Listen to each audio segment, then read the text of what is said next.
Salam əziz müdavimlər. Bugün sizinlə belə bir oleum məsələsinə baxırıq.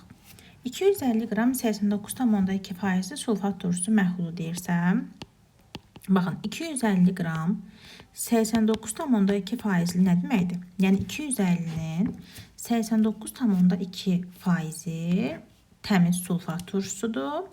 Yerdə qalan faiz də sudur. İndi 250-nin 89,2%-ni hesablasaz 223 qram edəcək. Deməli 223 qram sizin əlinizdə sulfat turşusu var.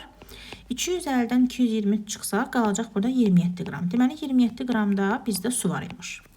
150 qram SO3 əlavə olunub. Bilirsiniz ki, oleum nədir? Sulfat turşusu H2SO4 və SO3-dən ibarət, MO SO3-dən ibarət bir birləşmədir. Yəni oleumda bizdə su yoxdur.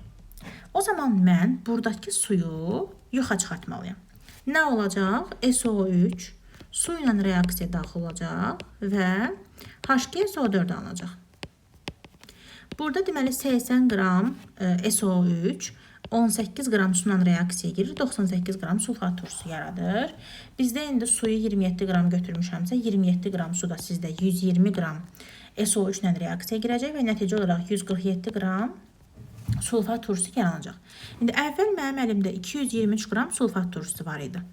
147 qram sulfat turşusu da alındı və ümumilikdə məndə deməli burada 370 eləyir də. 370 qram sulfat turşusu qaldı. H2SO4-ün ümumi məhlulu oldu bizdə 370 qram. İndi baxın, deməlidir ki, oleum məhlulunda qatlığı tapın. Qatlıq əlbəttə ki, belə deyək də, SO3-ə görə qatlıqdan söhbət gedir. Yəni, burada həll olan maddəmiz bizdə SO3-dür. İndi fikir verin. 150 qram SO3-dür. 150 qram SO3-ün 120-si reaksiya zamanı sərf olundu. Deməli, 30 qram SO3 bizdə qaldı. 30 qram SO3-imiz var imiş. Bizdən nə istəyir? Alınan oleum məhlulunda qatlığı istəyir. Omega bərabərdir. Deməli, bizdə nə oldu? 30 qram SO3 oldu.